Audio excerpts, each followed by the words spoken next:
Our last couple of encounters against the Spurs have been 2-3-2s, so is it going to be another goal fest at Dean Court this weekend? Welcome to the big match preview. This is Back of the Net. My name's Sam Davis. And my name's Tom Jordan. It's a huge game, Tom. Are you looking forward to it? Can we get at them? These are all conversations that we need to have. But how are you feeling now on the day before the game?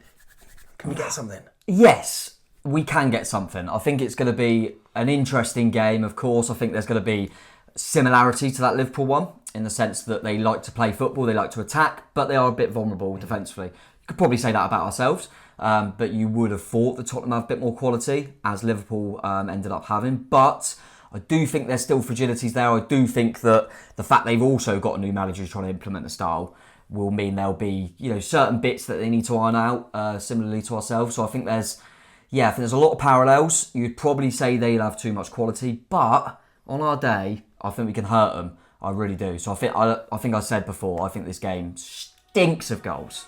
Superb. Right, this is what happened last time.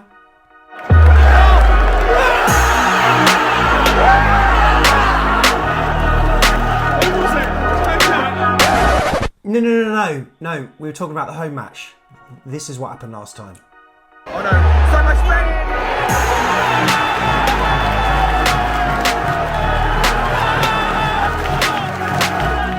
Oh my God!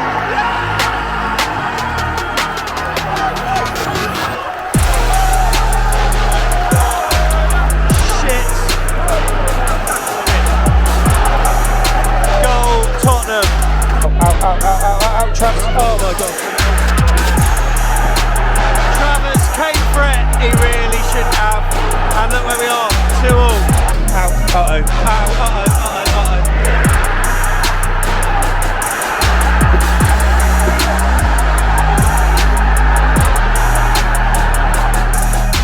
It was coming. Oh mate, it was. Last minute goals in matches against Spurs, mate. I mean, obviously we saw a clip of that one at the Tottenham Hotspur Stadium, which was the best away day. Oh, Adam Hensman might be watching. Adam wasn't there. It was an alright away day. Not as good as Forest, Adam, alright? But that home game though, I mean, 2-0 up. Wasn't he? Was it Kiefer Moore? Yeah, they couldn't cope with him. They couldn't cope with Kiefer. We were playing really well, and I think they got kind of a scabby goal to make it 2-1. And then we pressed that panic button, which we did a few times last season, didn't we? Let's be real. Went a little bit deep, and it was Bentancur, who's obviously still out, had a long-term injury, who I remember coming on, completely changed the game, and then he was the man to get the winner. But at their place, we managed to, get our revenge, so to speak, and got that. I mean, it was worth it for that. I mean, that was brilliant. But like you say, yeah, it's two 3-2s, 2 last-minute goals. So I don't know if I can take another one of them, but if it's for us, of course. I think we've only ever beaten them once at home, haven't we? Yeah. I think we talked about this off air. I think it was it Ake last minute? Yeah, it was, yeah. So down to 9 men. Yeah, that's right. So yeah, we've improved against them in more recent times because they were one of the only teams for a while that we hadn't beaten in the Premier League. I think it was just them and City for a while, and then we managed to get a few. But yeah, it will be an exciting game. I will be shocked. I mean, I'm cursing it, but then if it is 0-0, it's not that bad. But yeah, I just feel like this has got to have goals. It's got to have goals in it. Stinks of it. Absolutely does. Right, if you're brand new to the channel, whether you're a Bournemouth fan or a neutral or you're a Spurs fan, there are some reasons why you should subscribe, because we've got plenty of content where I'm sure we'll be covering your club, including at full time the fan cams, Tom, raw reaction. Hopefully you'll appear on that, right? Yeah, might do, depending on the score. We do like a instant reaction, like you say, so it's straight away after the game. Fans can come on, home and away, more than welcome to pop on and just give your initial thoughts straight after that final whistle, mate. So yeah, we crack that out quickly. And then the day after? Day after, the matchday vlog comes out from the game. So where are you sat this week? I'm sat in the North Stand, mate. You're in the North, so I'll be able to see you there. So on the 38th minute. Go through everything that happens on the game, and then that comes out Sunday morning normally, doesn't it? So that's always good reason to subscribe as well. And then the second look, now that's also an audio podcast as well that you can download, where we'll be covering the game in detail, so you've got to check that out. And then on Tuesday, the Premier League show, where we'll uncover 5 talking points from the weekend's action. Now, of course, we would usually have the agenda during the week where the fans panel can come on and chat about how the media view it, but this week we got a midweek game to slip in. And I mean, as it's done in the south, mate, it's north and south, isn't it? So it's only a short drive somewhere, isn't it? Where is it? Wales, Swansea. So we've been people. I wouldn't be surprised if you don't realise, but this second round that we come in is regional. So you can only get teams in the southern section. We're going to a different country. 3 years. Norwich away, Swansea away. But in fairness, no disrespect to Norwich, but I prefer this one. I don't mind Swansea for an away day. I mean, cup game, I quite like it sometimes because I think, you know what I'm like, I get really into it and I'm all nervous. Cup, I'm a bit more like... See some of the fringe players, have a bit of a laugh. Mate, you're not going though, are you? You're not going. Oh, I'll bloody be there, mate, and so will you. We'll be there. Come on, I like it. It's nice to break the week up a bit. Match day vlog Wednesday morning. Check it out. Right, let's take a look at the league table right now. Look, it's early days, we know it, but Spurs, they're unbeaten. We know they are. They had a wild match against Brentford. That first game was a brilliant watch, and then a 2-0 game against Man United. And that game as well, mate. I mean, it was a game, we've spoke about this before, but there were huge chances for both sides. I mean, Man United couldn't hit a barn door. They were so wasteful, but they were hitting woodwork and stuff. But if you look at the two teams, the style of football that was played, arguably you could sort of say that Postecoglou looks like he's been in a job longer than Eric Ten Hag. Because Man United just looked all over the place. So this Spurs side that are coming to Dean Court, they're an organised football side, but they also play a similar type of football to what we do. So is that maybe fueling your opinion about there being potentially loads of goals in this? Yes, because I think there'll be a lot of parallels in style. I really do. I think it'll be two teams going toe to toe. I think this is all their games are going to be televised so far because this one is. And I remember watching the Brentford game. Yeah. So it was. That's the thing. It's all context, isn't it? I think everyone's quite enthusiastic from a Tottenham point of view. It's exciting football. They've started well, as you say, mate. Big win against United. You could also look at it, if you want to look at it, spin it, you can go, Man U have started the season horrifically, and then they drew at Brentford. That's an okay result. But then you'd go, okay, well, is it that spectacular? Probably not. But I think considering they got a new manager, they've lost their main man in Harry Kane. I think I can understand the positives. That's good for Bournemouth, isn't it? Because Harry Kane seemed to always score against us. So that's a plus. That's definitely a plus, mate. And I think you saw in that Brentford game that they can be got at. So that definitely shines some positives for me, thinking that we can score against them. But equally, they kept a clean sheet against United. I know, like you said, they did have chances. But I think it will be interesting from both sides because both sides are in a very similar period where they've got a new style, new manager. They know it's got to take time, and they know there's still going to be little bits that they probably not quite ironed out yet. But both teams are enjoying what they're seeing. So as I say, mate, think there'll be goals. Think it'll be a good one.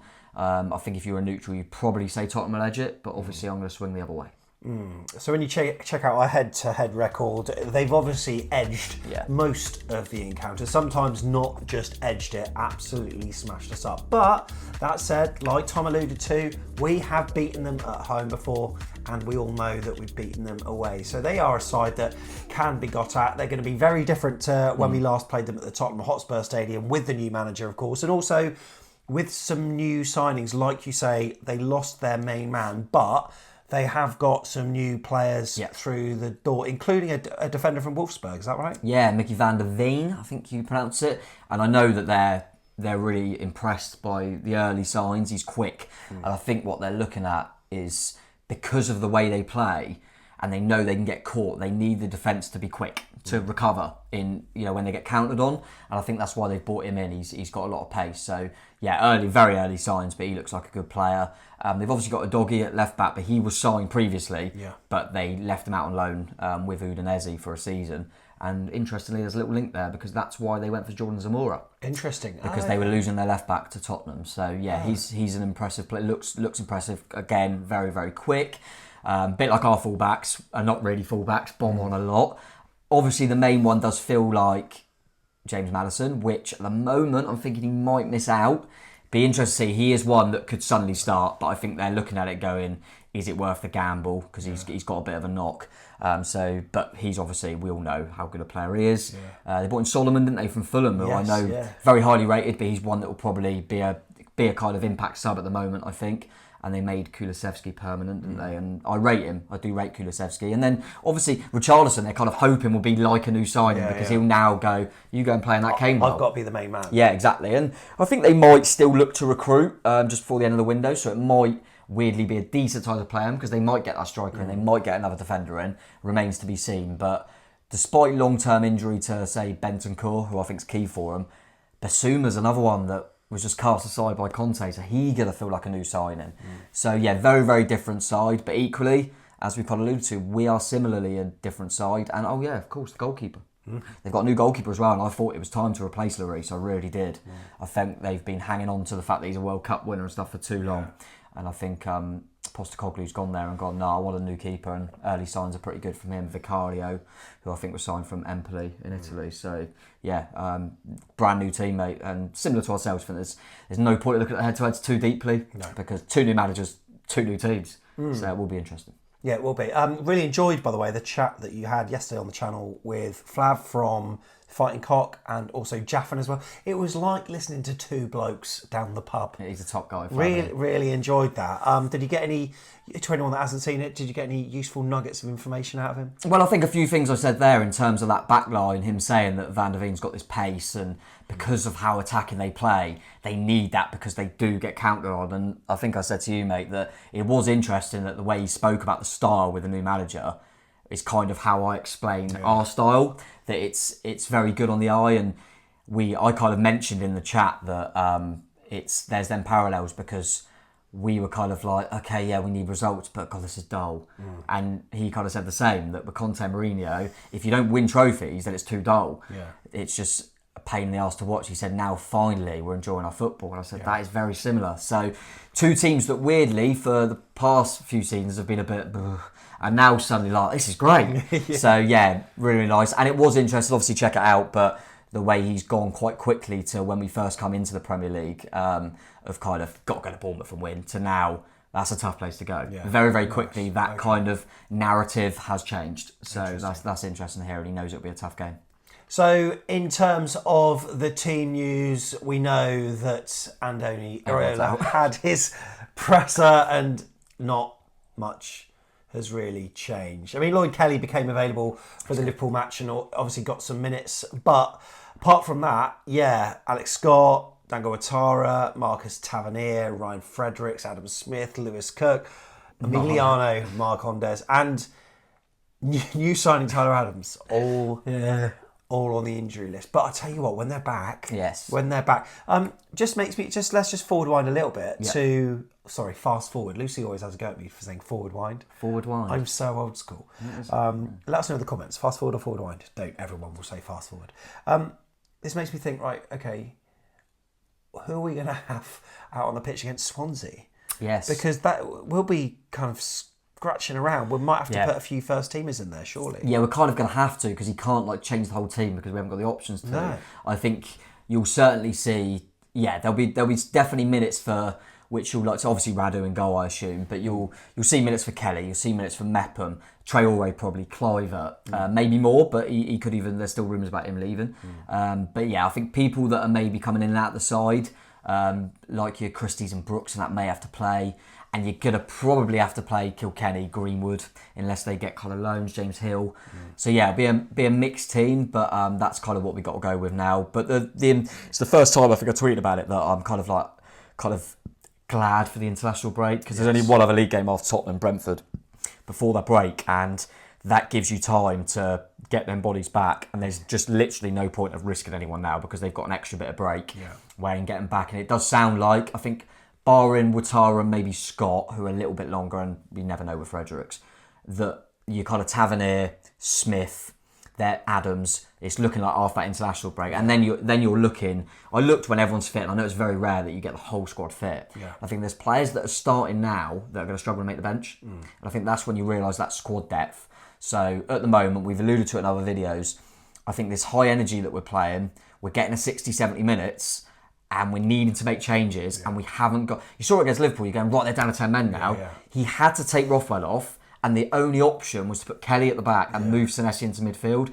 Whereas going forward, you're going to go, all right, should we bring Tyler Adams on? Should we bring Alex Scott on? Should we bring Tavernier on? And I don't know what you think, mate, but there's a couple in particular, Marcus Tavernier and Dango Ouattara. What sort of style of football they want to play under? This.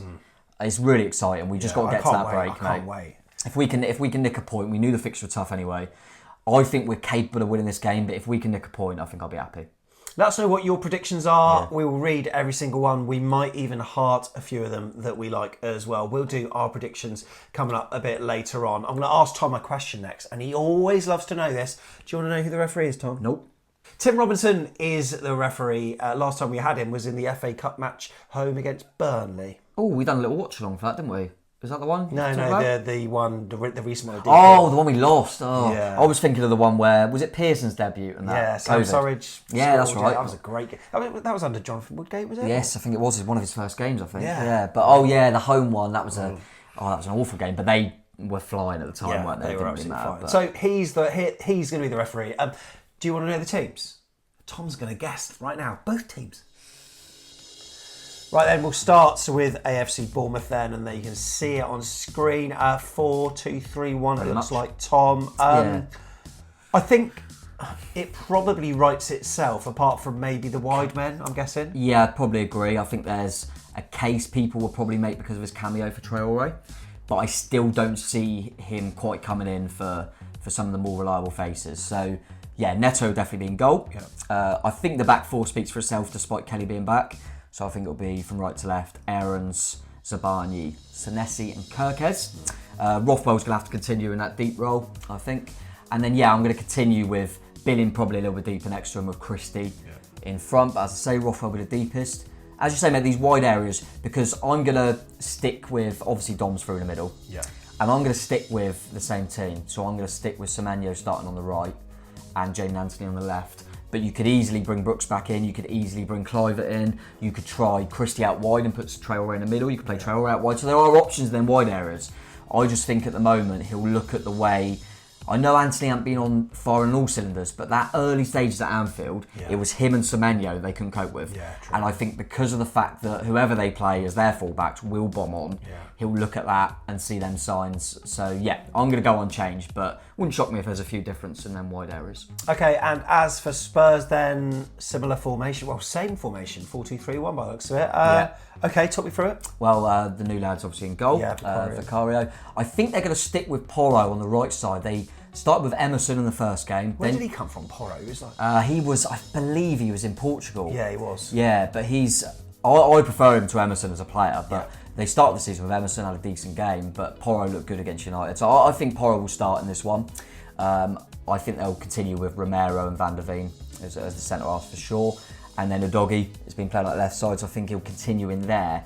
The midfield two is interesting. Basuma will definitely play. He's been brilliant for him. And again, similarly with the right side, first game they went with Skip, second game they went with Sarr. I think they're going to stick with Sarr because of his energy, and I think he'll look at Bournemouth playing a high energy. So I think Sarr will start in the game. Difficult in the wide areas. I do think that they'll continue with Kulusevski on the right hand side with Son on the left. I'm going to say that Maddison, they're not going to risk him. No. I think James Maddison's been great for him, but if he's got a knock, I don't think you risk him at this stage of the season. You know you've got the international break around the corner. So it's going to be interesting who they replace him with. I think they might give Lo Celso a chance. There's still rumours he might leave because he wants to be playing more. I think they might go on then. Maddison's got a knock. Let's see if you can do it from the start. They could easily start with Maddison and then take him off, but I think they might give Lo Celso a chance, and then Richarlison will definitely play through the middle, I reckon. Interesting. Now, if I was a betting man, right? If I was a betting man, I would predict a Bournemouth win and a certain player to score. But this certain player for Bournemouth isn't as liked by everyone as he is by Bournemouth fans. And this is what Tom Jordan said on James Alcott's narrative recently. Dom Solanke isn't a prolific enough goalscorer for the Premier League. That is what many fans of other clubs say about our front man. But listen, Bournemouth fans will tell you, we may well be in the Championship right now if it wasn't for Dom. He gives us so much more than goals. And with our previous managers playing a pragmatic approach, Dom was often isolated up top on his own. This season, with the new gaffer, the new style, I think he'll flourish. He'll hit double figures, don't worry about that. Come on, Tommy Jordan. You don't stop that man when he's in his flow. You do not stop him. We do not pause that. Tom, me and you look, we know. We go way back, me and Tom Jordan, right? And he's got an amazing Bournemouth channel, back of the net. Go check it out, guys. Solanke is one that I've always suggested that he has got it. He's got it in his locker. Nabeed Haroun, I'm calling you out. Someone clip this up and send this to this man. Okay? He doesn't believe in Dom Solanke. Well, Alcott does. And I agree. Double figures for Dom Solanke this season. So he's on your side, mate. And you know what? I've got a good feeling. I just think it's meant to be. You went on the narrative. You spoke about Dom Solanke. I've got a feeling he's going to score. So my prediction for this is Dom Solanke to score and Bournemouth to win 3-2. Yeah, another 3-2. Sticking with the theme. And Flav has give his prediction when we've done the opposition preview. And obviously he swung it to Tottenham favour, but again, he thinks there's going to be goals. So a lot of people are saying goals, so 0-0. What do I want to go with there? I'll tell you what, you were at Liverpool, I think you were a little bit more cautious than me, weren't you? I kind of went for it and went, let's stay positive. So I think I'm going to go 2-2. Right. I think I'll continue with goals, but I think both teams cancel each other out. I'm going to stick with 2-2, mate. I think, again, definitely goals. Yeah, I'm going to back Dom to score. I am going to back Dom to score. I think their wide players cause us problems, but our fullbacks have been playing well. Yeah, I think there'll be goals. I'm going to go Dom Solanke, and then I'm going to go with Justin Cliver off the bench. Bit Watara-like at their place to nick a 2-2 draw for us, and we'll come out of it pretty happy. But yeah, definite goals. Going to be a good game. Glad it's on the telly because I think this will be a good one to watch. But I hate 12:30. Yeah, I do hate early kickoff, mate. Yeah, I do hate early kickoff. But let's get it out of the way. We haven't got too many mixing this up at the moment. By the way, if you're a Bournemouth fan and you want to come on fan cams, right? I've seen a few comments recently saying it's always the same faces. Right, well, we can't do anything about that. Right? No one else can. So come up, Yeah. have your say, and we'd love to get you on. We wrap it up in about half an hour. Yeah. It'll be Tiggs, probably, or myself. No, Tiggs maybe. I don't know, we'll toss a coin. And yeah, come on and just have a brief word. No need to be scared, shy, whatever. Just get involved. We'd love to have you on and have your say. And I was going to say, a lot of the regulars that come on are obviously very nice, warm people, and I think they also want. We're encouraging new people to come on. So honestly, if you think I can't get on because if there's a queue, we will try and prioritise. Yeah, we'll if you're new, fast track you, just like the airport. Yeah. Yeah, because the new guys will know we're on every week. We're happy for new people to come on. So if you're in a bit of a rush, if I see you, yeah, and just give me often, like I say, if it's going to be Tiggs and Sam, I'll be hovering around. Just come up to me and say, I've got to rush off. Can I go on quick? And I'll give Sam a shout, and we'll get you on because it is good to have new faces. We love the regulars that come on; they're great, but and we need regulars because I like coming on. But it's always good to get new faces, new opinions. And if there's any Tottenham fans watching, you ain't got a rush to get back. Come on over. Come on over and get on. You'll see us. You'll see us doing our stuff. So yeah, get on there, mate. And looking forward to it. This channel, the one thing I've always made clear is I never want to talk about numbers because I feel as though it takes because we just produce content and whatever happens in the background. But however, we have reached another milestone. So thank you so much for your support. What have we made? What? What have we hit? 13,000? Yeah. 13,000. Stop talking about number. I hate it. I can't stand channels that do that because... 13. Put a big 1-3 on there. Unlucky for some. Yeah, I know, that's what I was thinking. Unlucky for some, innit? Do that. But yeah, I just honestly, if you're subscribed, if you're not subscribed, just thanks for watching. If you can like it though, that would be truly appreciated. If you're not subscribed, then I'm not thanking you. Now, you see Tom on fan cams, right, on Saturdays, right? How would you like to wake up to Tom Jordan? How would you like to wake up to... All the women now, by the way. And the men. And the men. So yeah, Tom every Sunday morning posts a player rating show on Telegram. What's Telegram? Telegram, you're only in there if you're one of our monthlies. Yeah. If you're one of our wonderful monthlies that we love, that I think is it minimum £3? Yeah, you can just £3 a month. You come into our Telegram chat if you want to. Really appreciate that. Nice little community in there actually, It's where really everyone nice, talks amongst each other. Yeah, lovely. And yeah, we just try and do little bits and bobs, little bloopers and that now and again, just to say thanks. Mainly him. And then I just whack out some player ratings normally the morning after the game. Just give my thoughts, and then everyone can have a go at me for getting it wrong most of the time. Love it. Right, thanks very much. Look, really appreciate your time this Friday. Safe travels to the game tomorrow, whether you're a Spurs fan or a Bournemouth fan that's travelling down from wherever. Looking forward to seeing you. Hopefully 3 points, and we'll see you on the fan cams at full time. Up the cherries. Up the chairs. Come on. It's going to be 0-0. I know it's going to be 0-0.